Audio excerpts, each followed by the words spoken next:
Alaska వేదికగా America అధ్యక్షుడు Trump, Russia అధ్యక్షుడు పుతిన్ మధ్య జరిగిన చర్చలు అర్ధాంతరంగా ముగిశాయి. కాల్పుల విరమణపై ఎటువంటి ఒప్పందం కుదరలేదు. అయితే పరిస్థితిని చూస్తే మాత్రం చర్చలు సానుకూలంగా జరిగినట్టు తెలుస్తోంది. ఇరువురి మధ్య 2 గంటల 53 నిమిషాల పాటు చర్చలు సాగాయి. ఎన్నో సమస్యలపై చర్చించామని, అగ్రిమెంట్ కుదిరి సంతకం చేసేంత వరకు ఒప్పందం కుదిరినట్టు కాదన్నారు. ఈ మేరకు సంయుక్త ప్రకటన విడుదల చేశారు. ఫైనల్ అగ్రిమెంట్ కోసం మాస్కోలో తదుపరి సమావేశం జరుగుతోందన్నారు.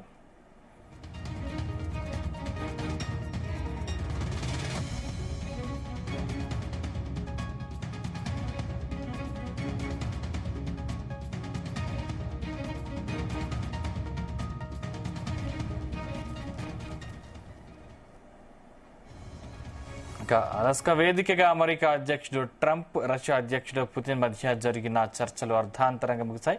కాల్పుల విరమణపై ఎటువంటి ఒప్పందం కుదరలేదు. అయితే పరిస్థితిని చూస్తే మాత్రం చర్చలు సానుకూలంగా జరిగినట్టు తెలుస్తుంది.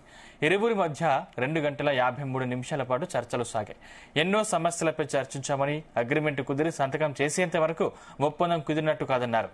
ఈ మేరకు సంయుక్త ప్రకటన విడుదల చేశారు. ఫైనల్ అగ్రిమెంట్ కోసం మాస్కోలో తదుపరి సమావేశం జరుగుతోందన్నారు. రైట్, ఇదే అంశానికి సంబంధించిన మరింత పూర్తి సమాచారం మా చీఫ్ న్యూస్ కోఆర్డినేటర్ రాధాకృష్ణ అందిస్తారు. రాధాకృష్ణ. Good morning Sandeep.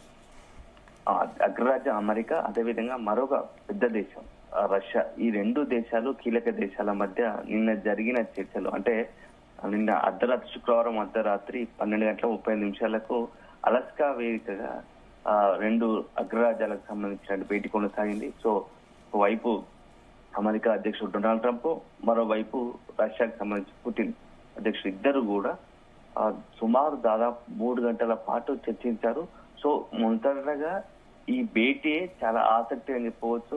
ఎందుకంటే నువ్వా నేనా అన్నట్టుగా ఇద్దరు ఒకరిపై ఒకరు కత్తులు దూసుకునేటువంటి 2 దేశాల అగ్రనేతల భేటీ అనేది ఒక రకంగా చర్చలకు రావడం, భేటీ కొనసాగించడమే ఈ మొత్తం ప్రపంచ దేశాలు కూడా చాలా ఆసక్తిగా ఎదురు చూశాయి. ఎందుకంటే ఈ 2 అగ్రరాజ్యాలకు సంబంధించి నిర్ణయాలు ఎలా ఉంటాయి, ఆ 2 దేశాలు తీసుకున్న నిర్ణయాలు ప్రపంచ వ్యాప్తంగా ఎంతటి ప్రభావాన్ని చూపుతాయో అంతా కూడా చాలా ఆసక్తిగా గమనించారు. సో నిన్న జరిగిన భేటీ మాత్రం కాస్త సానుకూలంగానే జరిగినట్టుగా తెలుస్తోంది. సో డొనాల్డ్ ట్రంప్, పుతిన్ మధ్య సుమారు దాదాపు 2 గంటల 52 నిమిషాల పాటు సుదీర్ఘంగా భేటీ కొనసాగింది.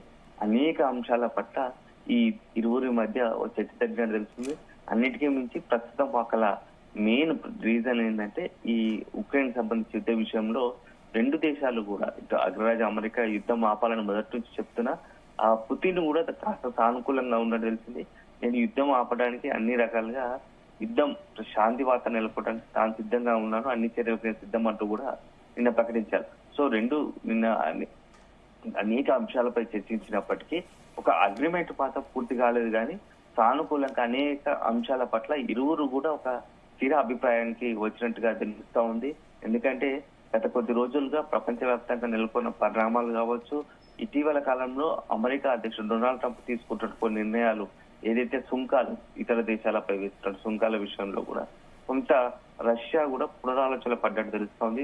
తనపై ఉన్న శత్రుత్వం కారణంగా ఇతర దేశాలపై తన ప్రభావం పడుతోంది. డొనాల్డ్ ట్రంప్ తీసుకుంటున్నాడు కాబట్టి కాస్త వేచి చూసే ధోరణిలో ఉన్నట్టు కనిపించింది. కొంత వెనక్కి తగ్గినట్టుగానే తన దేశానికి సంబంధించినటువంటి ఎక్కడ కూడా ఇబ్బంది పరిస్థితులు రాకుండానే, ఎక్కడ వెనక్కి తగ్గకుండానే కొన్ని నిర్ణయాల పట్ల కొంత ఒక మెట్టు వెనక్కి తగ్గాలని పుతిన్ భావించినట్టుగా తెలుస్తోంది. ఎందుకంటే ఇటీవల కాలంలో రష్యాతో భారత్ కున్న మైత్రి కారణంగా, ఇక్కడ చమురు దిగుమతి కారణంగానే భారత్ ను టార్గెట్ చేస్తూ డొనాల్డ్ ట్రంప్ అనేక రకంగా సుంకాలు విధిస్తున్నాడు. ఇప్పుడు ప్రపంచంలో అత్యధికంగా సుంకాలు విధించిన దాంట్లో భారతే ముందు వరుసలో దాదాపు 50% సుంకాలు విధించాడు. ఇప్పటికే 20% సుంకాలు అమల్లోకి రాగా మరొక 20% ఈ ఆగస్టు 22వ తేదీ నుంచి అమల్లోకి రానున్నాయి. సో ఈ నేపథ్యంలో కనుక అమెరికా, రష్యా మధ్య చర్చలు ఏమాత్రం అటు ఇటు అయినా మాత్రం దాని ప్రభావం భారత్ పై కూడా మరింత పడే అవకాశం ఉంది. భారత్ పై మరింత సుంకాలు పెంచాలని ఒక యోచనలో, ఒక ఆలోచనలో ట్రంప్ ఉన్నట్టుంది. ఎందుకంటే భారత్ ను కట్టడి చేయడానికి, అదేవిధంగా రష్యాను కట్టడి చేయాలంటే ఈ సుంకాల పెంపు ఒక్కటే కారణమని ఒక భావనలో అమెరికా అధ్యక్షుడు డొనాల్డ్ ట్రంప్ ఉన్నారు. సో ఈ నేపథ్యంలోనే ఇప్పుడు అన్ని దేశాలు కూడా ఈ యొక్క భేటీని చాలా ఆసక్తి గమనించాయి. సో మొత్తం కాస్త ఊరట లభించే అంశం ఏంటంటే 2 దేశాలు కూడా కొంత సానుకూలంగా చర్చలు కొనసాగించినట్టుగా తెలుస్తా ఉంది. ఎందుకంటే ఫైనల్ అగ్రిమెంట్ ఒప్పందం కుదరకున్నా కానీ నెక్స్ట్ మరొక దఫా చర్చలు మాస్కో వేదికగా చర్చలు జరపాలని నిర్ణయించినట్టుగా తెలుస్తోంది. సో చర్చల అనంతరం అలస్కాలో జరిగినట్టు భేటీ అనంతరం ఇద్దరు కూడా ప్రెస్ కాన్ఫరెన్స్ పెట్టి చాలా సానుకూలంగా జరిగాయి. ఫైనల్ అగ్రిమెంట్ కాలేదు కానీ చాలా విషయాల్లో ఇరువురు కూడా ఒక ఏకాభిప్రాయానికి వచ్చినట్టు తెలుస్తా ఉంది. సో ఇంకా ఫైనల్ అగ్రిమెంట్ మాత్రం కుదరలేదు. సో ఫైనల్ అగ్రిమెంట్ కోసం మరొక దఫా చర్చించాల్సి ఉంది. సో అది నెక్స్ట్ దఫా మాస్కో వేదిక మరొకసారి ఇరువురు భేటీ ఉంటుందని చెప్పడం మాత్రం కాస్త సానుకూల అంశం. ఎందుకంటే ఒక ముందు వరుసకు చర్చలు ఒక నెక్స్ట్ లెవెల్ కి వెళ్ళాయని చెప్పవచ్చు. ఎందుకంటే నేను గతంలో అమెరికా అధ్యక్షుడు ఉంటే మాత్రం రష్యా ఉక్రెయిన్ యుద్ధం వచ్చేది కాదని చెప్పేసి ట్రంప్ చెప్పడం, అదే సందర్భంలో పుతిన్ కూడా డొనాల్డ్ ట్రంప్ అధ్యక్షుడిగా ఉంటే ఈ యొక్క యుద్ధం వచ్చేది కాదని చెప్పేసి చెప్పడం, అంటే ఒకరికొకరు కొంత సానుకూలంగా ఇద్దరి మధ్య ఇది ఖచ్చితంగా ఒక రకంగా పూర్తి స్థాయిలో వాణిజ్య పరంగా ఒక డీల్ గానే మనం భావించాల్సి ఉంటుంది. సో ఈ నేపథ్యంలో ఒక రకంగా ఈ భేటీ కొంత ప్రపంచ దేశాలకు కూడా ఒక రకంగా ఇది కొంత పాజిటివ్ గా ఒక మెసేజ్ వెళ్లే అవకాశం ఉంటుందనే ఒక ఆలోచన ఒక విశ్లేషకుల నుంచి ఏర్పడుతూ ఉంది.